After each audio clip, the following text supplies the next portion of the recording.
నీవు పైకన్నా ఆ పేరు మేము బలకం అంటే మీరు చావాల్సిందే. ఇది గుర్తుపెట్టుకోవాలి ప్రతి మనిషి కూడా. ఒకటి బాగా గుర్తుపెట్టుకోండి, మీరు బాగుపడాలి, మీ పక్కవారు కూడా బాగుపడాలని కోరుకోండి. మీరు పంచాలి కదా, మీకు మా అంటలేం కదా ఆ దేవుని ఎందుకు నమ్ముతారు, ఈ దేవుని ఎందుకు నమ్ముతారు, మీరు పాపులెంట్లు ఎందుకు మోస్తారు. మేము ఎప్పుడైనా అంటామా, ఊరినైనా మీరు నెలకో పండగ వారంకో పండగ చేస్తే మేము బాధపడతామా?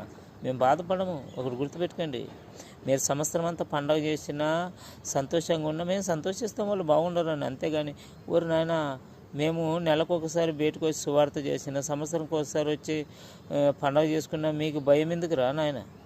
భయపడద్దండి. మేమేమన్నా కొడతామా తిడతామా? లేదు కదా, మంచి మాటలు చెప్తాం. మీరు కూడా చెప్పండి.